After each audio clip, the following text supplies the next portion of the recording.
you have to take a picture of everybody? Yes, she does. In the room to prove there was no evidence. Are you have sound on too? Yeah.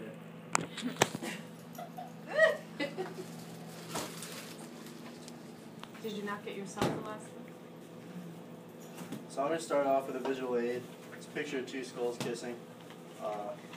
In the caption it says, "This is so perfect. For the time you look at this image, you don't know if it's a boy and a girl and a girl, a boy and a boy, a black man and a white girl, a white man and an Asian girl. You know nothing.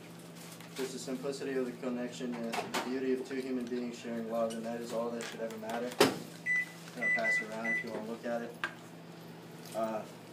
Today's speech is about diversity and social justice, and I'm going to talk about Donald Sterling.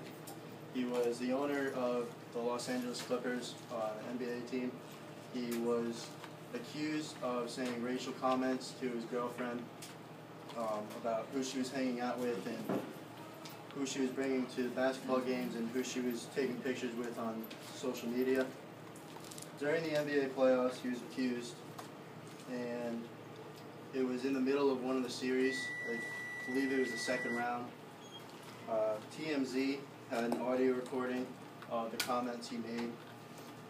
And according to Sports Illustrated, the NBA website, the recording, he said, "It bothers me a lot that you want to broadcast that you're associating with black people. Do you have to?" He also said, "You can sleep with black people, you can bring them in, you can do whatever you want. The little I ask you is not to promote it on that and not to bring them to my games. Don't put him," and he's referring to the black person she was with, "on an Instagram for the world to have to see, so they have to call me, and don't bring him to my games." He didn't want to be associated with her friends, and the guy he was talking about was Magic Johnson. He's a former NBA player. He's very famous, and he didn't want to be associated with him for some reason. After those comments came about, the NBA commissioner, Adam Silver, sentenced him to a lifetime ban from the NBA. He also fined him $2.5 million, which is the maximum amount. And he also held a meeting with all the other owners of the teams to vote on whether or not they'd force him to sell the team. They ended up forcing him to sell the team. And the Los Angeles Clippers had their own meeting. They wanted to boycott the rest of the playoffs because they didn't want to play for him. And their coach, Doc Rivers, thought that was a bad idea. So what they ended up doing was they had a nonverbal protest. They, at the next game, during warm-ups, they took off their warm-up jackets and threw them in the center of the court.